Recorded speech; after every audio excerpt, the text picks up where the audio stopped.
Lyndon Johnson had been a figure of fun for many of us during the early 60s because the Kennedys and their entourage did not really respect him. Years later, I learned that actually Johnson was going through the bends because he had been the majority leader in the Senate. He was one of the finest leaders the Senate had ever had. He would use every technique to get things done. He was very effective. And so suddenly he was vice president. He was a figure of fun. He was old cornpone. He was a Southerner without portfolio, so to speak. The vice president always has a tough time in America. And so we didn't take him too seriously. So I have come here today to ask for your heart and your hand, to ask you to join us in a similar cause. Help us to build a better land. Help us to build a greater society. Well, when he came in, we immediately began to change our mind because he came in a real whirlwind of energy and decided he wanted to create the great society. He wanted to go down in history. He wanted to wipe out Kennedy's memory. He was jealous of the affection people had felt for Kennedy and for Camelot. Johnson was anything but Camelot. And Johnson set out to build the great society, and for a year or two, everybody was very excited. It looked like blacks were going to get civil rights. There was going to be a certain leveling of the income across the board. People who were poor were going to be taken care of. We were going to become a decent nation. It really was pretty exciting for a short period. I never believed in it, mainly because I didn't like his face. I was that visceral, if you will. My feeling was if I don't like somebody's face, I probably don't like what they're up to. It was very hard to like him when he spoke. He was incredibly pompous when he spoke. He was phony. You could feel the falseness in everything he said. So one could have put up with that. One could have said, all right, he's pompous and he's a fraud and he's a phony, but he's building the nearest thing we've had to a great society. And then he got the idea that he needed a war. He needed that little old war in Vietnam because that would get all the patriots going, get the right wing going. He could unify the country. And I think very cynically he did all these things. So he led us into Vietnam, and it became a disaster.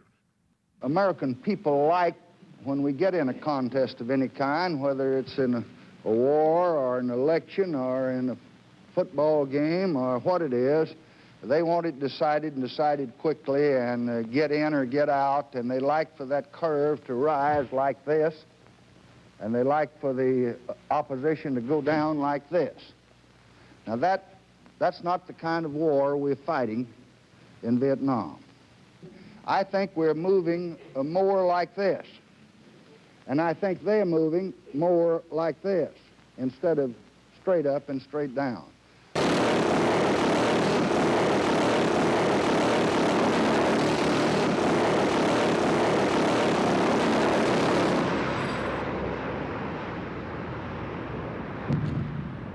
Because there were many ways in which he could have avoided the war. One of the ways he could have is simply the Americans didn't care about Vietnam. They didn't even know where it was. Almost no one could have found it on the map. We didn't care about it. But we did care about the notion we had that we were proud, macho, powerful Americans, that we were going to conquer everything, that we were the American empire, and that nothing could stand in our way. We had the vanity of the Roman legions. And so we went into the wrong swamp. We don't march out and have a big battle each day in a guerrilla war. It's a new kind of war for us, so it doesn't move that fast. We are making progress. We are pleased with the results that we're getting. We are inflicting greater losses than we're taking. It's not all perfect by any means. There are a good many days when we get a C- instead of an A+. Vietnam was important. We were horrified by it, genuinely horrified. Americans are innocent to a degree. A lot of us just simply couldn't believe that our country, which we still believe was a very good country, could do something like that. We no longer liked our country. When I say we, it got to be a larger and larger group of people who felt that way. It was incredible. Assembled in the nation's capital for a because people, through many a spectrum of politics in America, were horrified by that war. And every year, more and more people were horrified. This is the nearest thing we've ever had to a spiritual revolution in America. It just spread. The crowd, estimated at about 50,000 persons, was a loose confederation of some 150 groups and included adults, students, even children.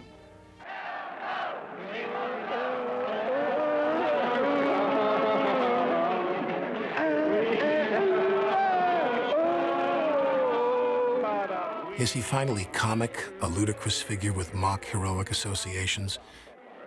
Or is he not unheroic and therefore embedded somewhat tragically in the comic? Or is he both at once, and all at once? These questions, which probably are not much more answerable than the very ambiguities of the event, at least help us to recapture the precise feel of the ambiguity of the event and its monumental disproportions.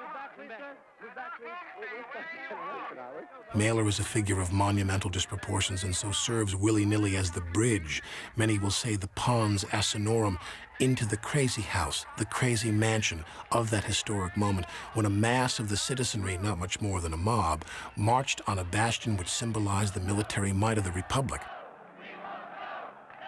Marching not to capture it, but to wound it symbolically. The forces defending that bastion reacted as if a symbolic wound could prove as mortal as any other combative rent. In the midst of a technological century close to its apogee, a medieval, nay, a primitive mode of warfare was reinvigorated. And the nations of the world stood in grave observation.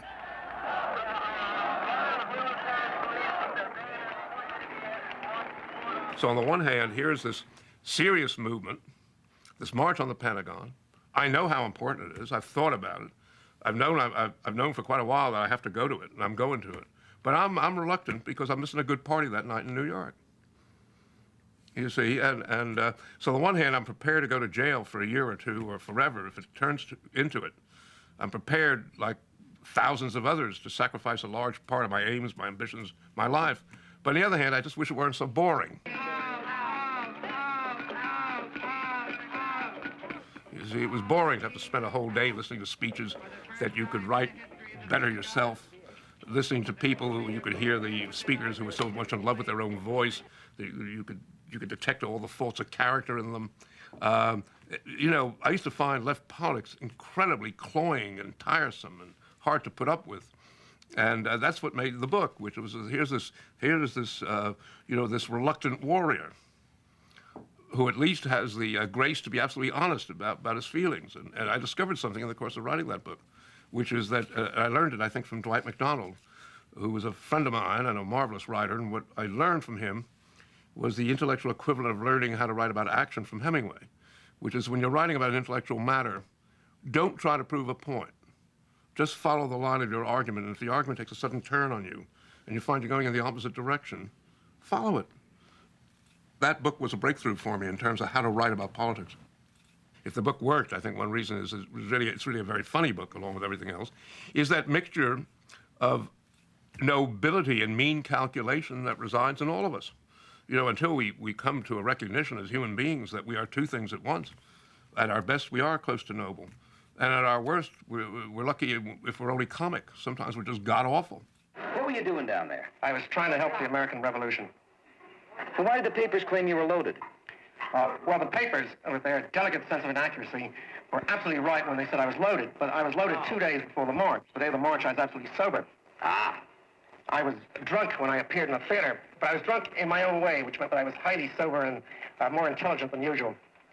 I used a great many four-letter words. I read that. Appearance in the theater. And I did it for a good reason. I wanted to make a point.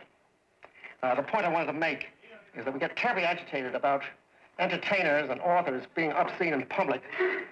But we're engaged in a war which is so obscene that 1 minute in the life of General Westmoreland is more obscene than all the dirty words and all the dirty books that American authors have ever put together. Think about it, dear American people out there. The anti-war movement did not shorten the war, but what it did do is it took away the confidence in America that that war could be won. So you could say that it half ended the war. The bombs in Vietnam exploded home. They destroyed the dream and possibility for a decent America.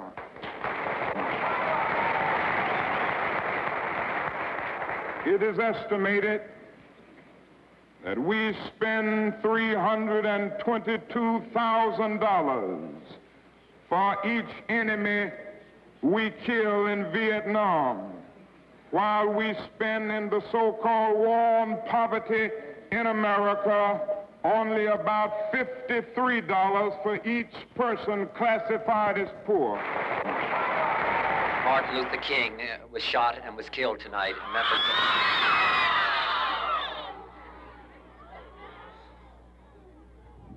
For those of you who are black and are tempted to be filled with hatred and mistrust of the injustice of such an act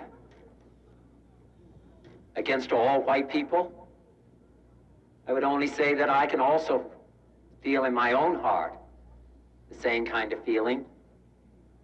I had a member of my family killed, but he was killed by a white man. In this difficult day, in this difficult time for the United States, it's perhaps well to ask what kind of a nation we are and what direction we want to move in.